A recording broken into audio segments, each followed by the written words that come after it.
নমস্কার। কুমকুমের আজকের পর্বে রিভিউ নিয়ে টলিউড স্টোরি এক্সপ্লেনার চলে এসেছে তোমাদের সামনে। তো কুমকুমের আজকের পর্বে কুমকুম তো তড়ি ঘড়ি করে রান্না সারছে। আধ ঘন্টার মধ্যেও বলেছে সব কিছু অ্যারেঞ্জমেন্ট করে নেবে। সামনে রেখে দিয়েছে ঘড়ি, যে আধ ঘন্টা হয়ে গেলেই নাকি অ্যালার্ম বাজবে। তো সপ্তর্ষি বলছে যে তাড়াতাড়ি করো, আধ ঘন্টা তো হতেই চললো। বলে হ্যাঁ বড়দাভাই এক্ষুনি হয়ে যাবে। বলছে তোমার দিদিভাইয়ের জন্য খুব খারাপ লাগে না? আসলে তুমি একরকম, দিদিভাই একরকম। বলে ছাড়ো এখন এসব কথা, ওইসব কথা পরে তোমাকে বলবো, এখন তুমি ঝটপট রান্নাটা সেরে নাও দেখি। এদিকে মনে মনে বলছে যে সত্যি এই মেয়েটা সবার জন্য কত ভাবে, কত করে, তবুও যে ওকে কেন সবাই ভুল বোঝে। মায়ের ব্যাপারটা না হয় আলাদা, ছেড়েই দিলাম, কিন্তু শাওলি, উর্মি এরাও কেন ভুল বোঝে, এমনটা বলছে আর কি। আর ওদিকে দেখা যাচ্ছে শাওলি, মানে শাওলিকে তো টাইমে আসতে বলেছে, চিন্তাও করছে সপ্তর্ষি যে আসবে কিনা। তো ওদিকে শাওলি গাড়ি করে ফিরছে। তো রাস্তায় ট্রাফিক জ্যাম, দাঁড়িয়ে পড়ে। তো বলছে যে আর 3 মাস বাকি, মানে ফার্স্টে তো বলছে যে আমাকে তো বাড়িতে যেতে হতো, আজকে দাদার গেস্ট আসবে, কিন্তু কী যে করি, দাদা ভাইয়ের শিওর খারাপ লাগবে যদি না যায়। তারপর বলছে আর 3 মাস পর দাদাভাই চলে যাবে, কিন্তু কী যে করে ফেললো, এই ঘটনাটা যে কী ঘটিয়ে ফেললো, সত্যি কথাই।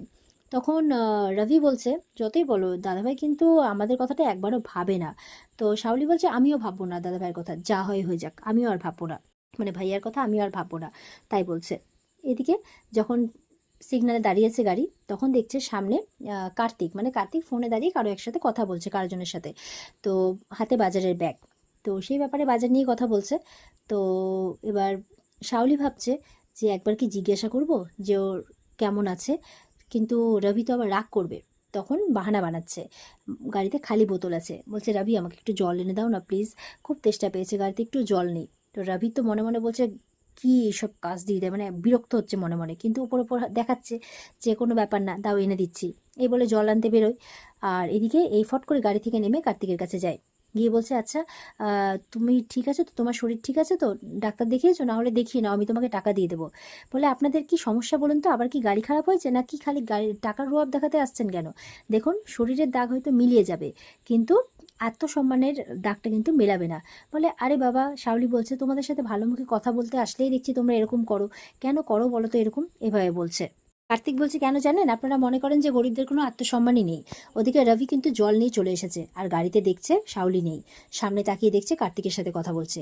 এবার তো রেগে রেগে একদম গজগজ করতে করতে হাঁটতে হাঁটতে চলে আসছে, যেন কার্তিককে একদমই মেরে একদম শেষ করে দেবে এরকম ব্যাপার। তখন শাওলি দেখছে যে আরে কার্তিক, মানে চলে এসেছে রবি, ভয় পেয়ে গেছে। তো রবি বলছে যে গাড়ি থেকে নেমে এখানে এসছো কেন, যাও গাড়িতে যাও যাও, চিৎকার করছে একদম শাওলির উপর। তো শাওলি তো ঘাবড়ে উঠেছে। তখন কার্তিক বলছে ভদ্রমতো কথা বলুন, মেয়েরা মায়ের জাত, বাড়িতে মায়ের সাথেও কি এভাবে কথা বলেন নাকি? বলে মা হলো তোর, মা হলো, এই বলে আবার ধাক্কাধাক্কি করছে। বলে রবি তো খুব রেগে গেছে, কার্তিক বলে এই এটা তোর কারখানা বা এটা তোর বাড়ি নয়, হ্যাঁ একদম দিব আচ্ছা করে, আমি কিন্তু সহ্য করবো না। বলে কি মারবি তুই, মারবি? জামা খুলেছে রবি, আই মারবি, আর পাগলের মতো করছে, একদম ডিফিকাল্ট টাইপের আচরণ ওর। তো শাওলি তো এবার বলছে এই চলো প্লিজ সিন ক্রিয়েট করো না রবি, এখান থেকে চলো, এরা এরকমই হয়, এরা এরকমই হয়। দিয়ে এই বলে কোনো রকমে নিয়ে যাচ্ছে ওকে, আর ও তো গালমন্দ করতে করতে যাচ্ছে কার্তিককে। কার্তিক মনে মনে বলছে নিজেই তো এলেন কথা বলতে, আবার নিজে এরকম বলছেন। আর ওদিকে রবি একদম রাগে গজগজ করতে করতে উঠেছে, বলছে এসব তোমারই বাজা সে হুয়া, তুমি কেন গাড়ি থেকে নামলে ওর সাথে কথা বলতে গেলে?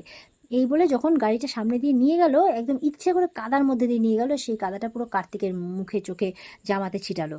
তো শাওলি দেখে খুব খারাপ লাগে, বলছে তুমি এরকম কেন করলে? বলে ঠিক করেছি, সব কিছু ঠিক করেছি, তোমার জন্য হয়েছে সব কিছু, যা করেছি বেশ করেছি। এবারে হা হা হি হি করে হাসছে গাড়ির মধ্যে, আর হু হু মানে বিশাল একদম আনন্দের মতো আওয়াজ করছে, বিশাল হয়েছে। কার্তিক তো খুব রেগে গেছে, এই হিম্মত আছে তো গাড়ি থেকে নাম, দেখাচ্ছি মজা তোকে, এরকম ব্যাপার। ঠিক আছে, তো গাড়ি নিয়ে চলে যায়, আর শাওলি তো এরকম ওর অদ্ভুত আচরণ দেখে অবাকই হয়। এদিকে তো ঈশান খুব একদম চিন্তায় পড়ে গেছে, কি করবে কি করবে, এই সমস্ত কিছু এর সাথেই হয়, কি যে করবে।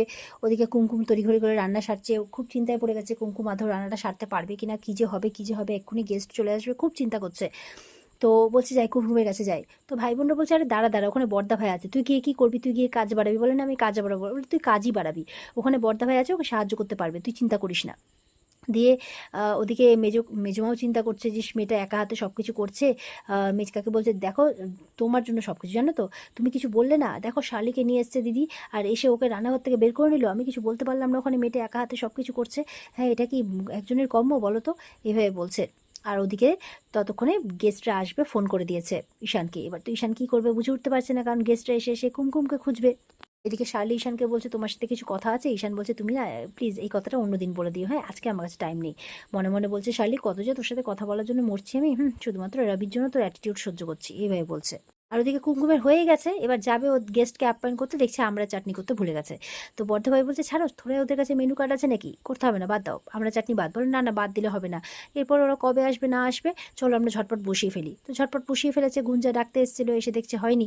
তো আবার গিয়ে মেজমাকে বলছে, মেজমা তো চিন্তায় পড়ে গেছে যে এখনো রান্না হয়নি। এদিকে গেস্টরা এসে গেছে, গেস্টরা এসে এসেই তো কুমকুমকে খুঁজছে। বাইরিশ কুমকুম, সব পরিবার ওখানে আছে। তো ঈশানের মা এগিয়ে আসে, মায়ের সাথে পরিচয় করায়। এবার যখন ওদের ভেতরে নিয়ে আসছে তখন বল কুমকুম বরণের থালা নিয়ে আসছে, আর বলছে ওদেরকে একটু দাঁড়াতে বলুন। তো কুমকুমের হাতে বরণ ডালা দেখছে সবাই, সবাই খুশি হয়েছে। এবার তো মিশন সাকসেসফুল, রান্না ডান, কুমকুম চলে এসছে এখানে। ভাই বোনদের মধ্যে সব কানে কানে কথাবার্তা হয়ে যায়। ওদিকে শালি আর অঙ্কিতা মিলে মানে কুমকুম যে রান্নাটা করেছে সেখানে লঙ্কার গুঁড়ো মেশানোর প্ল্যান করেছে। তাই বলছে কুমকুমরা যখন এখানে আসবে তখনই অঙ্কিতা নাকি সেই কাজটা সেরে ফেলবে গিয়ে। তাই কুমকুম যখন বরণ করতে যাচ্ছে তো অঙ্কিতা বলছে রান্না ডান, এবার আমার টার্ন। এবার তো কুমকুম বরণ করতে যায়, তখন ঈশানের বন্ধু বলছে আরে বা এটা তো পুরো রাজকীয় অভ্যর্থনা। তো কুমকুম বলছে যে আম্মা থাকলেও ঠিক এইভাবে আপনাদেরকে বরণ করতো। ওদিকে কুমকুমকে শুনিয়ে আবার ওর শাশুড়ি বলছে আমরা কোনোদিনও আমাদের শাশুড়িকে ডিঙিয়ে গিন্নি হতে যাইনি, আজকালকার দিনে ছেলেপেলে মনে হয় আম্মা থাকলেও এরকমই করতো, তাই বলছে। তো কুমকুমকে যারা ভালোবাসে তারা, কুমকুম বেচারি এত কিছু করছে ঈশানের মুখ রাখার জন্য, তাও কথা শুনতে হচ্ছে, সেটাতে ওদের খারাপ লাগছে। তো ঈশান এবার ওর গেস্টদের পরিবারের সবার সাথে জনে জনে পরিচয় করাচ্ছে। কাকা, ভাই, বোন, মা, মাসি, মানে কাকা কাকিমা সবার সাথে পরিচয় করাচ্ছে। আর সবশেষে পরিচয় করায় কুমকুমের সাথে। তো কুমকুমের সাথে পরিচয় করে তো সবাই খুব খুশি। তো এবার ঈশানের বন্ধু বলছে তাহলে এবার পেট পুজোটা হয়ে যাক, কারণ মিটিং সেরে সোজা এখানে আসছি তোমার হাতে রান্না খাবো বলে। তো আর কিন্তু আমাদের তর্স হয়েছে না। কুমকুম বলছে তাহলে ঠিক আছে, আর দেরি কিসের, তাহলে এবার বসে পড়ো, আমি তাহলে দিচ্ছি তোমাদেরকে, তাই বলছে। তো বলে তাই সব রেডি, বলে হ্যাঁ সব রেডি। আর ওদিকে অঙ্কিতা সমস্ত রান্নার মধ্যে লঙ্কার গুঁড়ো মিশিয়ে ফেলেছে, যে এই মানে এবার কি করে কুমকুমের নাম হয় সেটাই দেখবে, মানে কুমকুমের বদনাম করিয়ে ছাড়বে আর সাথে ঈশানটারও করাবে। ওদিকে কুমকুম তড়িঘড়ি করে হেঁটে যাচ্ছে, তখন আঁচলটা পেছন দিকে এক জায়গায় আটকে যায়। তো বলছে হে মা ধ্যানেশ্বরী, আমি একটু তাড়াহুড়ো করে চলি ঠিকই, তা বলে তুমি আমার গতি আটকে দেবে। তখন দেখা যাচ্ছে ঈশানী এসে সেই কাপড়টা খুলছে, দিয়ে আবার তো দুজন দুজনের দিকে তাকিয়ে আছে বেশ কিছুক্ষণ ধরে। আর যেহেতু কুমকুম খুব চিন্তা করছে, তো যতক্ষণ ওদের তৃপ্তি করে খাওয়াতে না পারছে শান্তি হচ্ছে না। ঈশান বলছে তুমি সবসময় তোমার মুখে একটা চওড়া হাসি রাখবে, দেখবে সব ঠিক হয়ে যাবে। তো ঈশানের কথা শুনে কুমকুমও হাসছে। এবার দেখা যাচ্ছে সবার একদম সুন্দরভাবে থালাতে করে বাটিতে করে সুন্দরভাবে সাজিয়ে গুছিয়ে পরিবেশন করে ফেলেছে কুমকুম। তো সেটা সবাই দেখে খুব খুশি। আর গেস্টরা বলছে আরে এ তো পুরো এলাহি আয়োজন।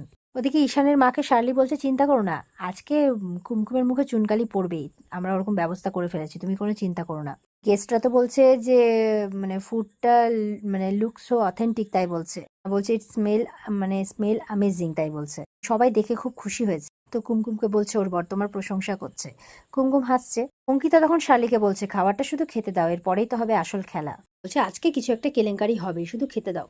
এই বলে সবাই তো এবার খেতে বসে বসে পড়েছে, এবার খাবে।